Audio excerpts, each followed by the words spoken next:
Après un peu plus d'1 an et demi de pandémie, des couacs à répétition, pas de masque, masque obligatoire, distanciation sociale et pire que tout, 3 confinements.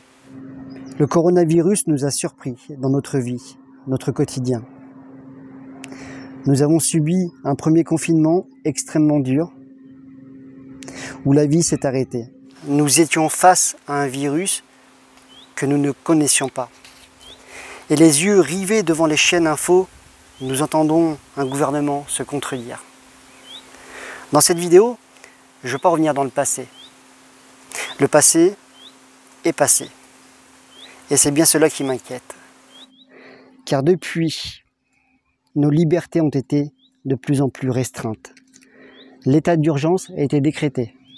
D'abord, cette fameuse vaccination que notre président avait déclarée comme non obligatoire, puis dans un second temps obligatoire pour le corps médical, les gendarmes, etc., etc. Je ne rendrai pas la vaccination obligatoire. La vaccination sera rendue obligatoire sans attendre. Puis désormais, le chantage. Si tu n'es pas vacciné, tu peux perdre ton emploi. Tu ne peux plus aller au resto, ni au bistrot. Tu ne peux plus aller au cinéma en famille. Non, même ça, tu ne peux plus. Aller faire tes courses est devenu un véritable combat. Quoique, nous sentons une marche arrière sur le pass sanitaire et les commerces. Depuis l'arrivée du Covid, j'ai la sensation d'être entré dans un nouveau monde. Fini la bise, les serrages de main, fini les accolades. Impossible dorénavant d'apercevoir un sourire, car caché derrière un masque. Je vois des gens masqués se frotter les mains au gel hydroalcoolique. Je vois des gens apeurés par ce virus, nettoyant tout ce qui a été touché. Après, pour faire grandir la peur et la panique, on peut compter sur BFM. Ces pseudo-journalistes nous répétant chaque jour, chaque minute, que le Covid tue, que le taux en réanimation augmente. Ils nous font aussi la promo du vaccin. Fausse vaccinée, disent-ils. Si tu ne te fais pas vacciner, tu penses qu'à toi. Tu ne penses pas à protéger tes proches. Tu es même perçu comme un complotiste, un anti-vax, à qui il faudrait faire vivre l'invivable, comme l'a dit Thierry Moreau sur RMC dans l'émission d'Estelle Denis. Je suis pour pourrir la vie des non-vaccinés. D'ailleurs, d'après M. Moreau, les non-vaccinés sont des connards. Et il y a une minorité de connards qui ne veulent pas se faire vacciner. Je suis désolée. Excusez-moi. On pourrait lui retourner le compliment. Bref, je suis apeuré.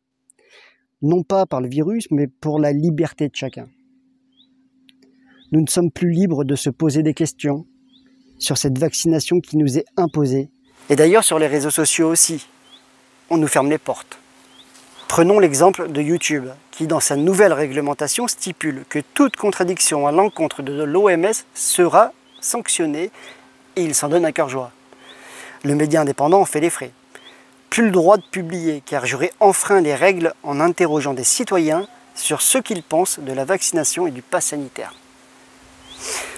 Sur TikTok, c'est la violence qui est censurée, car montrer la réalité du terrain, qui n'est pas toute rose, est devenu une sanction. Faut cacher celles et ceux qui se posent des questions. Faut cacher la violence commise par certaines forces de l'ordre. Il ne faut pas montrer la vérité. Les blessés qui manifestent contre le pass sanitaire pour dire non à une espèce de dictature qui nous robotiserait, pour dire non au QR code que le gouvernement veut nous imposer, pour pouvoir de nouveau vivre comme avant. Oups, vivre comme avant, c'est une page qui se tourne. Nos libertés sont de plus en plus réduites. La parole est laissée qu'à nos grands médias qui montrent leur vérité. Hélas, non la vraie vérité. Nous avançons dans un nouvel ère où l'on peut craindre ce que l'on va laisser à nos enfants. Je veux simplement revivre les choses simples de la vie. Se faire la bise, se prendre dans les bras, sortir entre amis au resto, au cinéma, même juste pouvoir me promener dans la rue, sans être gêné, caché derrière un masque. En attendant, nous sommes étouffés par un gouvernement qui veut faire taire les réfractaires. Nous sommes gazés, blessés, matraqués. Nous sommes ces complotistes qu'il faut faire taire. Et tous les moyens sont mis en place. Grâce au Covid, Le gouvernement aura fait passer des lois liberticides, à la limite de la légalité.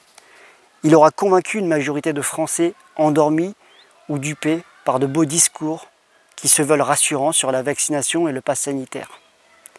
Il aura fait de la liberté d'expression sa propre liberté. Je me rappelle du lancement des réseaux sociaux qui se voulaient pour la liberté d'expression, de débattre, de contredire, de dire ce que l'on pensait. Mais ce temps-là est fini également. Je ne dirai jamais vivre Macron. Je ne pourrai jamais pardonner ce gouvernement qui exige à nos forces de l'ordre de violenter, de blesser des manifestants qui manifestent pour leur liberté et celle de nos enfants. J'ai beaucoup d'espoir et j'espère que nous gagnerons ce combat, que les personnes attendries par ces beaux discours se réveilleront et rejoindront la minorité, comme on les appelle, qui sont eux, dans la rue, depuis plusieurs mois et années. Macron est qu'une marionnette parmi tant d'autres, mais je me tairai jamais pour crier et lui dire non. Macron, t'es qu'un con. Macron, t'es qu'un con. Désormais, la balle est dans notre camp. Ne nous laissons pas faire. L'avenir de nos enfants est en jeu et entre nos mains. Merci à vous toutes et vous tous de m'avoir écouté. Vous pouvez vous abonner donc à la chaîne YouTube Le Média Indépendant. Et nous sommes aussi partout, sur tous les réseaux sociaux. Snapchat, Twitter, Instagram, TikTok. Où nous sommes d'ailleurs pas mal censurés. N'hésitez pas à liker, à commenter, à partager, à vous abonner, à aimer. Parce que cela refait monter les vidéos. Et ça nous permet de la visibilité. Une visibilité qui est de plus en plus restreinte. Car entre les réglementations des différentes plateformes, c'est compliqué d'avoir une vidéo qui tient plus de 2 jours. Donc on essaye un petit peu de la partager, la diffuser un petit peu partout. Pour le moment, on est toujours bloqué sur YouTube, mais vous inquiétez pas, on va revenir dans quelques jours. Et puis on va se retrouver sur les manifestations un peu partout. Comme pour habitude, on ira poser les questions aux citoyens en colère, etc.